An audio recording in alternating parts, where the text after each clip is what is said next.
최근 이렌텍 주가 정말 드라마틱하지 않으신가요?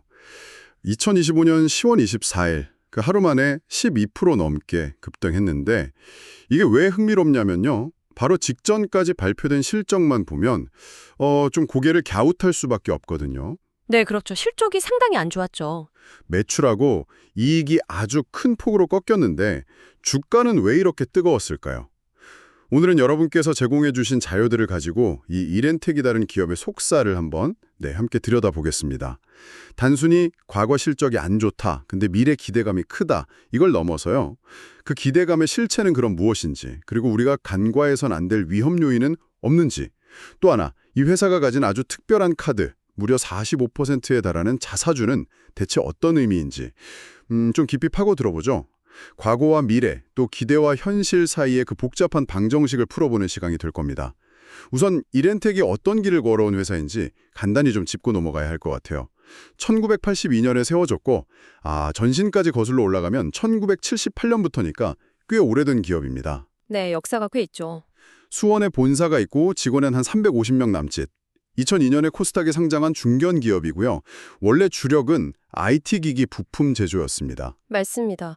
그 전통적인 사업은 크게 세 가지 정도로 나눠볼 수 있는데요. 첫째는 스마트폰 케이스, 배터리팩, 충전기 같은 휴대폰 부품 만들어서 삼성전자 같은 대기업에 납품하는 거고요. 네네. 둘째는 TV나 모니터, 프린터 등에 들어가는 전원 공급 장치, 흔히 SMPS라고 부르죠. 쉽게 말해 기기에 안정적으로 전기를 보내주는 그런 약간 심장 같은 부품? 이런 가전부품 사업이 있고요. 그렇죠. 핵심 부품이죠. 마지막으로 배터리팩인데 이게 휴대폰뿐 아니라 노트북, 청소기, 전동 공구까지 정말 다양한 제품에 이렌텍 배터리팩이 들어갑니다. 고객사도 삼성 SDI는 물론이고 애플, 소니, 델, HP 이런 글로벌 기업들이 꽤 많습니다. 그런데 바로 이 지점에서 첫 번째 퍼즐 조각이 딱 등장합니다. 이렇게 안정적인 사업 구조를 가진 것처럼 보이는데 최근 실적은 왜 이렇게 안 좋았을까요? 자료를 보니까 연간 매출액이 한 5,560억 원 정도로 전년보다 26%나 줄었고 영업이익은 161억 원으로 거의 반토막 47%나 급감했어요. 네, 감소폭이 상당히 컸죠. 특히 순이익은 3억 5천만 원.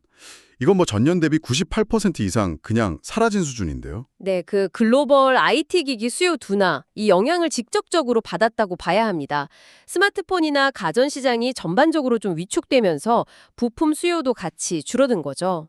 전방 산업이 안 좋았군요. 근데 여기서 진짜 흥미로운 지점이 나타나는 거예요. 이런 최악의 실적표에도 불구하고 시장의 평가는 완전히 다르다는 겁니다. 주가 수익 비율, PER이라고 하죠. 이게 15배가 넘습니다. 15배요? 순이익이 거의 없는데? 네, 거의 없다시피 한 수익을 생각하면 이건 굉장히 높은 수준이죠.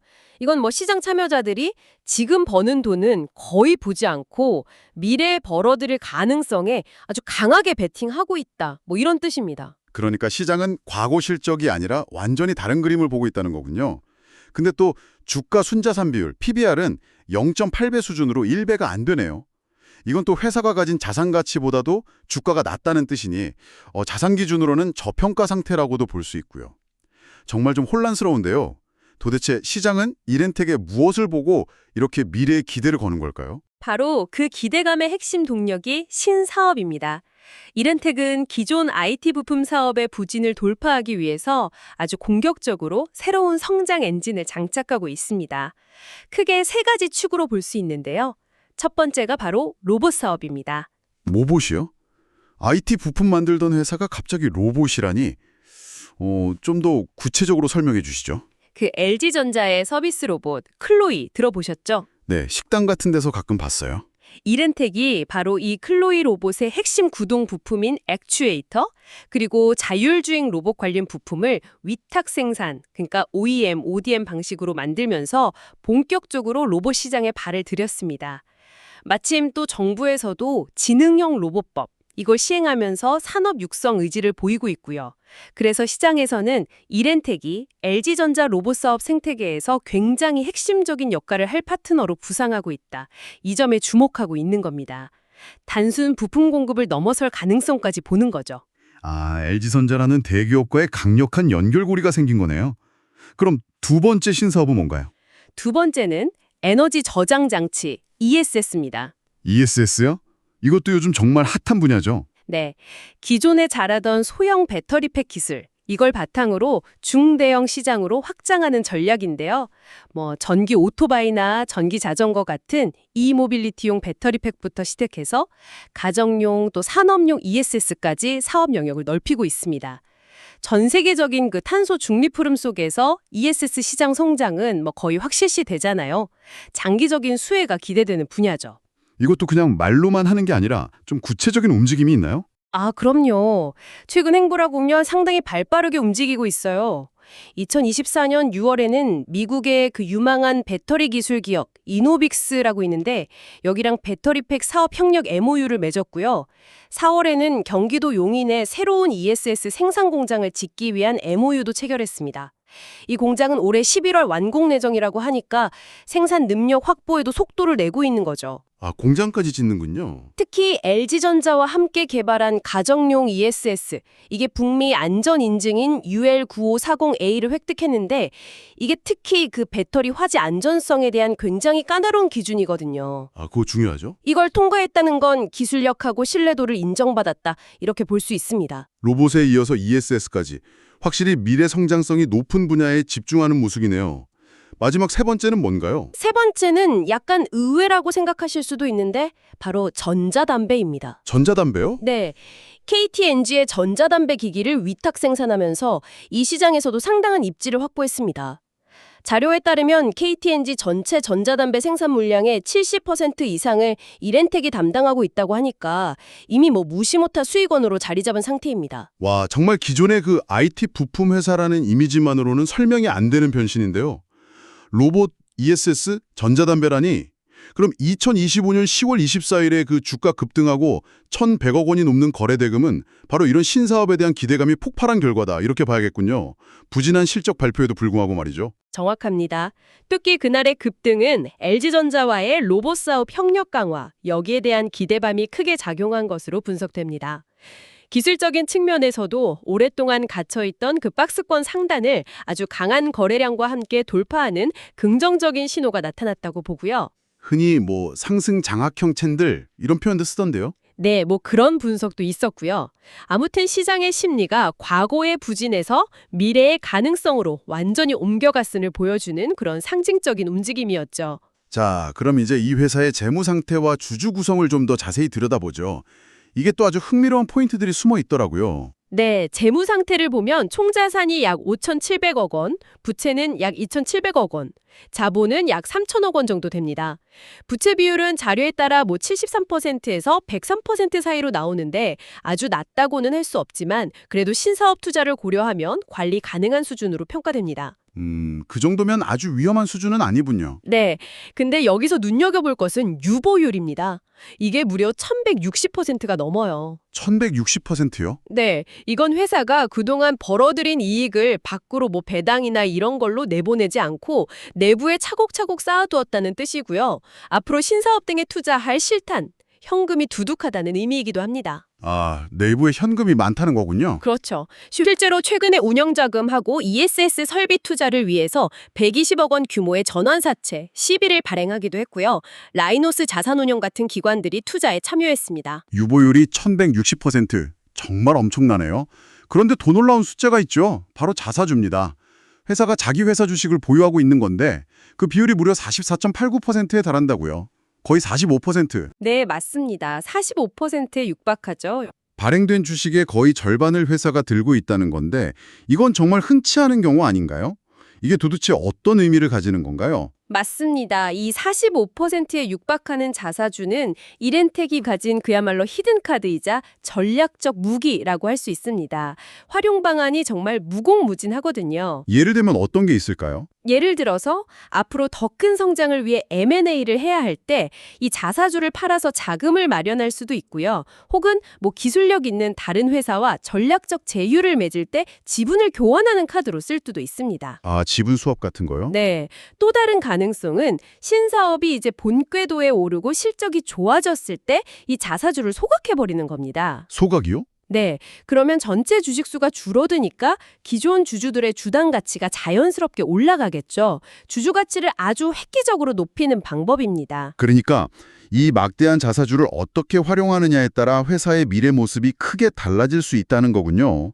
와, 이걸 보니 2025년 10월 24일에 개인 투자자들은 주식을 팔았는데 외국인하고 기관은 오히려 사들였다는 수급 정보가 다시 보이네요. 소위 스마트머니는 이 자사주의 잠재력까지 보고 베팅했을 수도 있겠어요.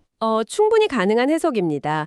외국인이나 기관 투자자들은 단순히 현재 실적보다는 회사의 어떤 구조적인 변화, 또 신사업의 성공 가능성, 그리고 이런 자사주 같은 숨겨진 가치까지 좀 종합적으로 판단하는 경향이 있으니까요. 그들의 매수는 이렌텍의 체질 개선에 대한 긍정적인 평가가 반영된 결과일 수 있습니다. 하지만 여기서 또 한 가지 짚고 넘어가야 할 부분이 있죠. 바로 경영권 문제입니다. 현재 이세용, 이혜성 공동대표 체제인데 그 2세 경영으로 넘어가는 과정에서 지분 증여 등으로 최대 주주가 변경되기도 했고요. 이런 승계 과정의 불확실성이 리스크가 될 수 있다. 이런 지적도 있던데요. 네, 그것도 중요한 포인트입니다. 안정적인 경영권은 기업의 장기적인 전략 실행에 필수적이죠. 승계 과정이 원만하게 이루어지지 않거나 내부적인 어떤 이슈가 발생한다면 아무리 좋은 신사업 계획이 있더라도 실행에 차질이 생길 수 있습니다. 이건 투자자 입장에서는 반드시 고려해야 할 잠재적 리스크 요인입니다. 참고로 올해 2024년 2월에는 100% 자회사였던 라이펙 코리아를 흡수합병하기도 했는데 이런 움직임도 경영구조 개편과 관련이 있을 수 있습니다. 자, 그럼 지금까지 나온 이야기들을 한번 종합해보죠. 이렌텍은 과거에 스마트폰 부품주라는 옷을 벗고 로봇과 ESS라는 새로운 성장 스토리를 입고 있는 중이다. 이렇게 볼 수 있겠네요. 네, 딱 그런 상황이죠. 특히 LG전자 로봇 사업의 핵심 파트너로 부각되면서 시장의 주목을 한몸에 받고 있고요. 자체 기술력도 보니까 상장사 중에서 상위권 B+ 등급으로 평가받고 동남아랑 중국, 인도 등 글로벌 생산 기지도 갖추고 있습니다. 정말 장밋빛 미래가 펼쳐질 것 같은데요. 하지만 항상 동전의 양면을 봐야겠죠. 이렇게 밝은 전망 이면에는 어떤 그림자들이 있을까요? 몇 가지 중요한 도전 과제와 위험 요인들을 좀 냉정하게 짚어볼 필요가 있습니다. 가장 먼저 여전히 높은 특정 고객 의존도를 무시할 수 없습니다. 아, 삼성전자 같은 기존 대형 고객사 말씀이시죠. 신사업을 키우고 있다고는 하지만 아직은 전통적인 사업 비중이 클 테니까요. 그렇습니다. 만약 그 주요 고객사의 사업 전략이 바뀌거나 실적이 흔들리면 이렌텍도 직접적인 타격을 받을 수밖에 없는 구조예요. 아직은요. 그건 그렇겠네요. 두 번째는 치열한 경쟁 환경입니다. 특히 ESS 시장은 이미 LG에너지솔루션이나 중국의 CATL 같은 글로벌 거대 기업들이 꽉 잡고 있습니다. 이들과의 경쟁에서 살아남아야 하고 배터리팩 시장 자체도 경쟁이 매우 치열합니다. 전자담배 시장 역시 경쟁 구도가 언제든 바뀔 수 있고요. 확실히 신사업 분야가 성장성이 큰 만큼 경쟁도 만만치 않겠네요. 또 다른 위험 요인은 없을까요? 어쩌면 가장 중요하다고 할 수 있는 신사업 실행 리스크입니다. 실행 리스크요? 네, 현재 주가에는 로봇과 ESS 사업 성공에 대한 기대감이 이미 상당 부분 녹아들어가 있다고 봐야 하거든요. 문제는 이 기대가 현실이 되느냐는 거죠. 계획은 거창하지만 실제로 시장이 원하는 수준의 제품을 제때 만들어내고 또 의미 있는 매출과 이익으로 연결시키는 것은 이건 완전히 다른 차원의 이야기입니다. 아직은 초기 단계이기 때문에 성공을 단정하기는 이릅니다.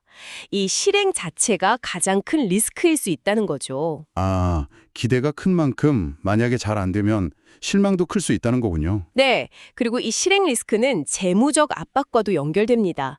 최근 실적이 부진했고 부채 수준도 아주 낮지는 않은 상황에서 신사업에 대한 투자는 계속되어야 하거든요. 자금 조달이 원활하지 않거나 예상보다 비용이 많이 들 경우 계획에 차질이 생길 수 있죠. 돈 문제네요, 결국. 그렇죠. 그리고 앞서 언급한 경영 승계 불확실성도 여전히 잠재적 위험 요인으로 남아 있고요. 마지막으로 공급망 문제나 외부 환경 변화도 변수입니다. 글로벌 생산 기지를 운영하다 보면 예기치 못한 문제가 발생할 수 있고 과거에 베트남 하청업체와의 갈등 사례도 있었죠. 또 원자재 가격이 급등하거나 각국 정부의 정책이 바뀌는 것도 실적에 영향을 줄 수 있습니다. 들어보니 정말 쉬운 길은 아니네요. 기대감만큼이나 넘어야 할 산도 많아 보입니다. 오늘 이렌텍에 대해 깊이 파고들어 보니 한 기업이 생존과 성장을 위해 얼마나 역동적으로 변신을 시도하는지 생생하게 느낄 수 있었습니다. 전통적인 IT 부품 사업의 그늘 속에서 로봇, ESS, 전자담배라는 새로운 씨앗을 뿌리고 있는 모습인데요. 과거 실적은 분명 아쉬웠지만 시장은 이미 저만치 앞서 미래의 가능성에 환호하고 있습니다. 맞습니다. 이렌텍은 지금 정말 중요한 변곡점 위에 서 있습니다. 청취자 여러분께서도 앞으로 이렌텍을 지켜보실 때 과연 이 회사가 약속한 미래를 현실로 만들어낼 수 있을까? 이 로봇과 ESS 사업이 정말 시장의 높은 눈높이를 만족시킬 만큼 성공적으로 실현될까? 이 질문을 계속해서 던져보시는 것이 핵심일 겁니다.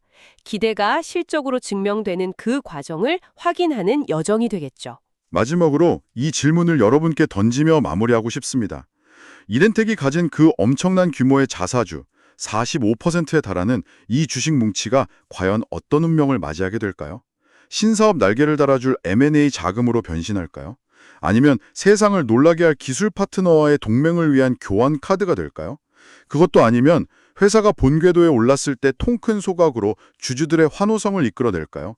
이렌텍의 자사주 활용 시나리오를 예측해보는 것, 이것이야말로 앞으로 이 회사를 지켜보는 가장 흥미로운 관전 포인트가 아닐까 싶습니다.